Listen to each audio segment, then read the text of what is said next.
Summarizing an article is easy if you know how to do it. Now, it happens to be a simple 5-step process, and let's get right to it.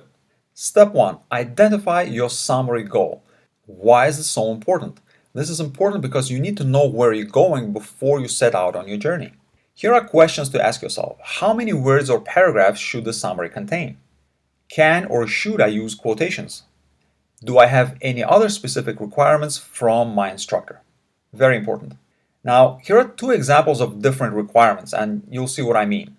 Let's say that the article is 3 magazine pages long and you must summarize it in a 3-paragraph essay. Okay, now that would be one long summary. A 3-paragraph summary is a big summary. Now, another scenario is where the article is only about 600 words long and you should summarize it in 150 to 200 words. Now, this would be a much shorter summary, and therefore you would be setting a very different goal for yourself when you're beginning to summarize the article. Step 2. Read the article, summarizing each paragraph. As you read each paragraph, your task is twofold. Number 1, you should ask these 2 questions repeatedly. What or whom is this paragraph about? That's number 1. And 2, what about it? Or what about this person that this paragraph is about? So what is it and what about it? And number 2, write down the answers in 1 or 2 complete sentences. And again, if you have to write a longer summary, maybe you will write down the answers in 3 or 4 sentences. But usually, for a shorter summary, 1 or 2 sentences will do. Let's read and summarize an article. Okay, we'll set a goal of writing 1 paragraph of about 100 to 200 words. This means that we shouldn't use direct quotations because we just don't have the space for that. And we have no other requirements. So we're writing a normal, relatively short summary. And our sample article to summarize will be, do parents know best when it comes to career choice? All right, here's our paragraph 1. Growing up, like most of his peers, Ahmad worshipped his parents, and wonderful, loving parents they were. They provided him with the best education they could buy and lavished love and attention on their only son. As he was grown into an educated, responsible adult, they insisted that he go into the medical profession in spite of his expressed desire of becoming a teacher. Today, Ahmad is a doctor at the NYU hospital and earns a bountiful living. The only problem is that he's not happy. His childhood dream of becoming a teacher did not materialize and became a source of a nagging sense of a lack of fulfillment. There we go. So, what do? We ask these questions. What or whom is this paragraph about? And what about it? Or what about this person? And let's write down the answers in 1 or 2 complete sentences. Let's do it. So what or whom is this paragraph about? This paragraph is about Ahmad, obviously. It's an example. So what about Ahmad? Well, his parents insisted that he enter the medical profession. He's a successful doctor, but he's unhappy and wishes he were a teacher. That's it in a nutshell. Now, let's put this together into 1 or 2 complete sentences. And as we do, we should also change some of the words to make sure we don't sound as if we're just repeating the original. Ahmad's parents steered him into the medical field against his wishes. Now, as a result, he's a successful doctor, but his unfulfilled dream of becoming a teacher haunts him. There we go. You see, we're using a few new words and phrases. We're changing the original language to use some new language to make sure that our summary doesn't sound repetitive. Note how we use the phrase steered into the medical field to replace the phrase insisted that he go into the medical profession. So that's one of the ways in which we use a synonymous phrase. We want to use our own words and shorten the content at the same time. There we go. There's our paragraph 2. A recent Gallup poll revealed that 85% of workers worldwide are unhappy or downright miserable at their jobs.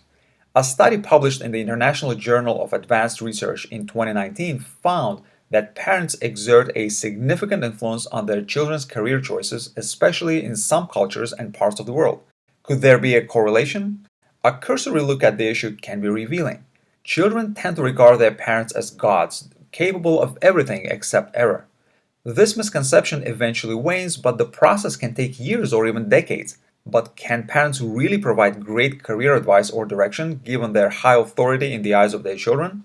Most parents, studies show, never bother to uncover their children's talents, strengths, and weaknesses. They generally either do not care about or fail to understand the importance of matching the child's inborn potential with a career choice. There we go. There's our paragraph 2. Let's summarize it. What or who is this paragraph about? This paragraph is about what? It is about the widespread job dissatisfaction around the world. 85% of people around the world are dissatisfied. It is also about parents as bad career advisors, more specifically. So, what about these concepts? Well, job dissatisfaction rates are appalling. It's 85%, they are appalling. One possible cause is parental pressure. But parents don't make good career advisors because they almost never bother to explore their child's inborn potential. There we go. Let's put this together into one or two complete sentences. Job dissatisfaction rates are appalling, and one possible cause is parental pressure. While children tend to deem their parents ultimate authorities on everything, they should take parental advice about choosing a profession with a grain of salt. Parents often do not bother to evaluate their children's inborn talents, strengths, and weaknesses. There we go. It's more than one or two sentences, but it's okay. Sometimes if it sprawls into three sentences, that's fine. Don't worry about it. Let's do paragraph 3. Furthermore, parents are often motivated by factors other than their child's sense of fulfillment. Psychologists claim that parents are often unconsciously guided by their own self-interest or by a false sense of security. They want the best for the future of their family as a whole, and that is often associated with a high status. In other words, it may be more important for the parents that their child make them a proud member of a community by gaining a high post or a lucrative salary. They may also consider some careers more stable and safe. This notion persists in parents in spite of overwhelming evidence that the stability of a career is highly dependent on the employee's satisfaction with the career choice. Those who feel miserable at the job sooner or later find a way to escape it and end up taking a pay cut in return for higher job satisfaction. What or whom is this paragraph about? This paragraph is about more reasons why parents should not guide their children's careers. Now, what about these reasons? Let's unpack that a little bit. Parents often make bad career counselors because they are driven by selfish yet unconscious motivations. Their desire for status and security backfires when their children change careers and take a pay cut to gain higher job satisfaction. And let's put this together into one or two complete sentences. Parents often act out of selfish yet unconscious motivations. Their desire for status and security backfires when their children change careers and take a pay cut to gain more job satisfaction. Paragraph 4. Despite the sad statistics, not all parental career guidance is bad. Stacy is a highly paid educator who loves her job. Her parents took care to learn as much as possible about her as she was growing up and were able to guide her to an ideal career. She is now a professor of music at a university. She gets to perform and teach her beloved musical instrument, the violin. Contrary to what many may think, Stacy's parents are not musicians, and she did not follow in their footsteps. They are psychologists, and that explains a lot. Stacy is lucky, but not many people can boast parents who understand the importance of exploring the child's inner world or care to uncover the child's potential. Most parents simply don't know. Okay, what or whom is this paragraph about? Now, clearly, this paragraph is mostly about Stacy. Now, what about her? She's an example of when parental career advice works out well. However, most people can't expect to turn out like she did. And let's put this together into one or two complete sentences. Sometimes parental career advice works, and Stacy is a great example. She's an accomplished musician and educator and loves her work life. Unfortunately, most people cannot expect a similar outcome. Now, why can't they expect it? Because most people don't have parents who are psychologists. Paragraph 5. Final paragraph. In a world where parents make such incompetent career advisors, young adults can and should consult with professionals with regards to their future. Career counselors and coaches can help a young person navigate the muddy waters of vocational decision making. By taking into account such considerations as personality type, passion, a gravitation towards a subject, and strengths and weaknesses, among other factors, these professionals can guide a young person towards a career that is likely to be rewarding and fulfilling. Ironically, a good income and job security are likely to follow as well. What or whom is this paragraph about? This paragraph is about an alternative approach to making career choices. Now, what about it? Using the services of career counselors and coaches is a much better way to decide on a career. There is an irony in this too. Let's put this together into one or two complete sentences. Using the services of career counselors and coaches is a much better way to decide on a career. Ironically, this can increase the chance of higher pay and better job security. There we go, a nice compact summary of this paragraph. All right, let's put the paragraph summaries together. All we're doing here is just reading all our summaries from summary 1 to the summary of paragraph 5. And let's see how that works. Ahmad's parents steered him into the medical field against his wishes. As a result, he is a successful doctor, but his unfulfilled dream of becoming a teacher haunts him. Job dissatisfaction rates are appalling, and one possible cause is parental pressure. While children tend to deem their parents ultimate authorities on everything, they should take parental advice about choosing a profession with a grain of salt. Parents often do not bother to evaluate their children's inborn talents, strengths, and weaknesses. Parents often act out of selfish yet unconscious motivations. Their desire for status and security backfires when their children change careers and take a pay cut to gain more job satisfaction. Sometimes parental career advice works, and Stacy is a great example. She's an accomplished musician and educator and loves her work life. Unfortunately, most people cannot expect a similar outcome. Using the services of career counselors and coaches is a much better way to decide on a career. Ironically, this can increase the chances of higher pay and better job security. So there's our entire article in one paragraph. But it's a raw summary, and you can tell that it really needs some smoothing out because it feels kind of disjunct at times. It kind of feels like we're jumping around a little bit. And you know what? The article does that. The article kind of goes, it's more specific at some point, then becomes general. It kind of switches around, but our job as a writer of a summary is to make it flow nicely and smoothly. So now what we do is, in step 4, we organize the raw summary from general to specific. We want to make it flow from general to specific, and let's do it. In order to do that, all we do is we take all of the more general statements and put them in the beginning of the summary, and then we proceed from more general to specific. And let's do it. While children tend to deem their parents ultimate authorities on everything, they should take parental advice about choosing a profession with a grain of salt. Job dissatisfaction rates are appalling, and one possible cause is parental pressure. Parents often do not bother to evaluate their children's inborn talents, strengths, and weaknesses. Parents often act out of selfish yet unconscious motivations. Their desire for status and security backfires when their children change careers and take a pay cut to gain more job satisfaction. Okay, you see how this is general. This is very general. And only now we're getting to Ahmad's example. Ahmad's parents steered him into the medical field against his wishes. As a result, he's a successful doctor, but his unfulfilled dream of becoming a teacher haunts him. At this point, by now, we're done with the first part of the article because the article is twofold. Don't take parental advice, instead take professional advice. But actually, there's another point here. The other point is that sometimes parental advice can work.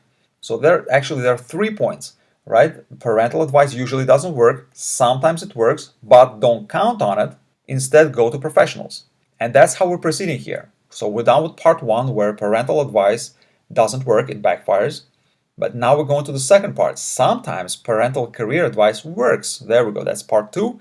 And we're given an example of that. And Stacy is a great example. There we go. She's an accomplished musician, an educator, and loves her work. Now finally, we're saying unfortunately most people cannot expect a similar outcome. And therefore, point 3, using the services of career counselors and coaches is a much better way to decide on a career. Ironically, this can increase the chances of higher pay and better job security. So now our summary is structured perfectly. We're going from general to specific, and we have identified these 3 distinct points. Step 5, make the final tweaks. So what kinds of tweaks can we make? Now, in most cases, you should include a statement that introduces the author of the article and possibly the article title. Now, the title can be shortened as well. Here's the phrase template you can use to do that. Now, in his article on X, the author, whatever the author's name is, and year of publication, this is APA format, argues that and whatever the main point is. For example, in his article on space travel, Elon Musk argues that and whatever he argues. And that's how you would begin your summary. And I'll give you an example of how to use that. Now, if needed, Add the main point as one sentence in the beginning. Now remember that authors of articles don't always include one perfect statement that would summarize the entire article perfectly. In other words, the author may not include a stated thesis statement. You would have to infer it. So it is your job as as a writer of a summary to infer the main point and to state it. So if you can't find one, write one. Make sure sentences transition well from one to the next. At this stage, you just have a sequence of sentences that you splice together in the previous steps.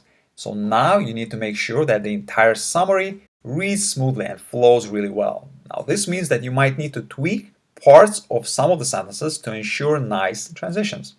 Finally, proofread. Remove any errors or typos. Make sure that the article summary contains no grammatical errors and no typos, and when you're done, you're done. And that's it.